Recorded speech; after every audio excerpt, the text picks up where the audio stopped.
You like that? You like that?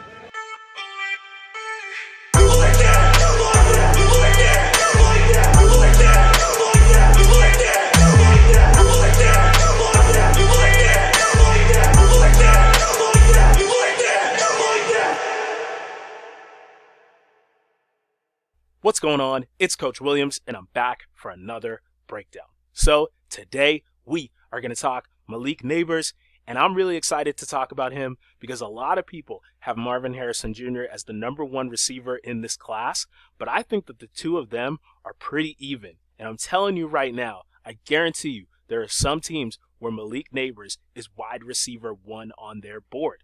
The reason for that is teams want to build a receiving core with different guys that have different skill sets. So let's take the Raiders, for example.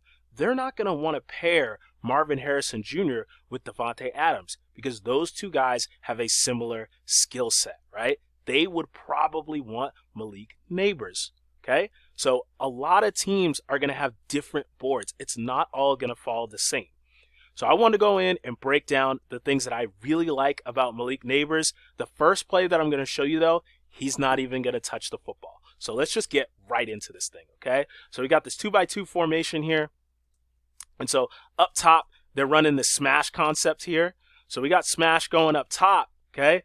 And Jaden Daniels doesn't like what he sees. I think that this is a quarters look, right? We're getting this bracket right here on the corner route here.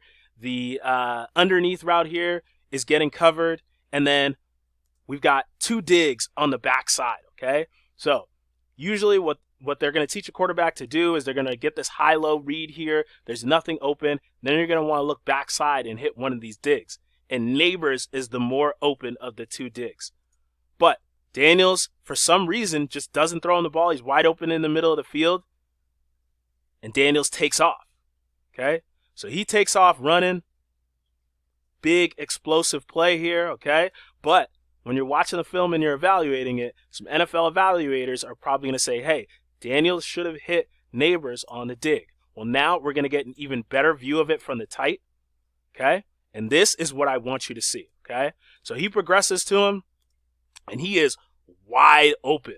Like, look at how much space Nabers has to run. If he gets this football, especially with how fast and explosive he is, there's a pretty good chance that this is going to end up being a touchdown. And then you can see Nabers here in the middle of the screen like, hey, man, throw me the ball, all right?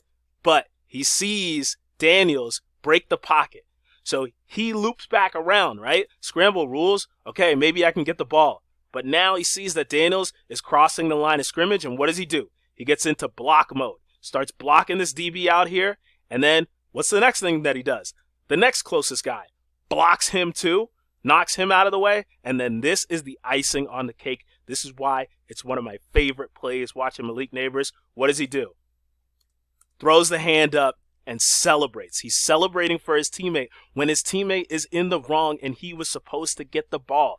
How many times do we see receivers complaining on the field with bad body language, on the sidelines, angry that they didn't get the football? He just wants to win football games. We'll deal with the fact that the quarterback should have thrown the ball when we get in the film room. All he cares about right now is getting in the end zone, and now they're in the red zone. He's celebrating for his teammate.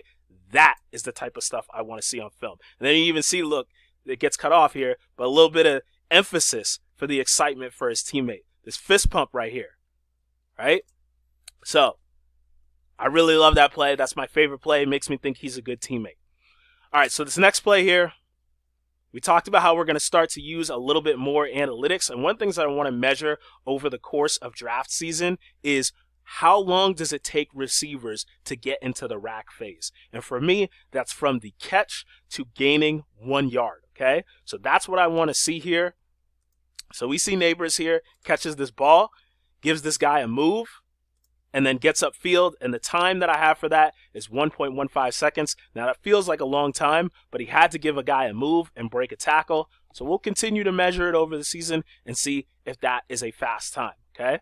Now, the next thing that I have in here that I'm measuring is miles per hour, okay? So he builds up speed, and he gains 8 yards. He gets the top speed, and it's about 8 yards in 0.93 seconds. That comes out to 17.6 miles per hour, okay? So 17.6 miles per hour, that doesn't seem fast, but this is one of the things that I think people make a mistake on when they're using the GPS trackers. They're always trying to think about, oh, who's hitting 22 miles per hour? Who's hitting 20 miles an hour? Who's hitting 23 miles an hour, right? Oh, yeah, that's blazing speed.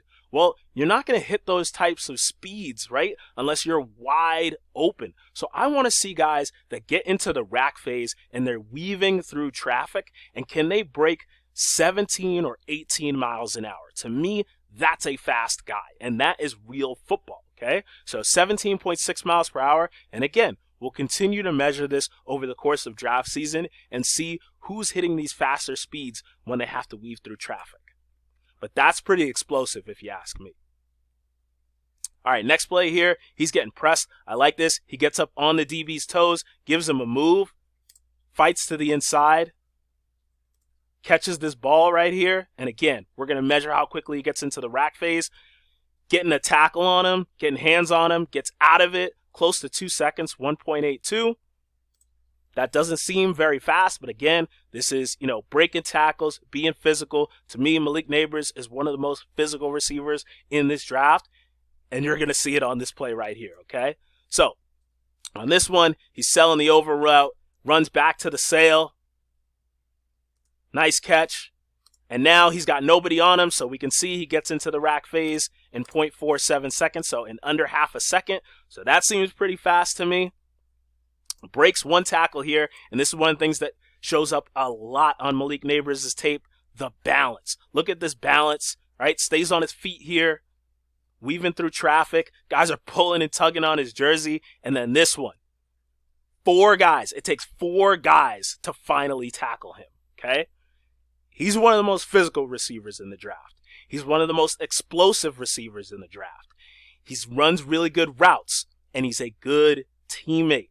Good teammate. That has got to be at the top of the list, all right? So that's it for this video. We're going to continue to use some of these analytics to be able to measure the DBs, to measure the receivers. I want to track miles per hour on footballs thrown by quarterbacks, on drive throws, right? These are all the things that I'm going to start doing over the course of draft season, so you are going to want to come back for more breakdowns. So as always, you know what it is. It's Coach Williams, Ball Hawks. We fly. I'm out. Peace.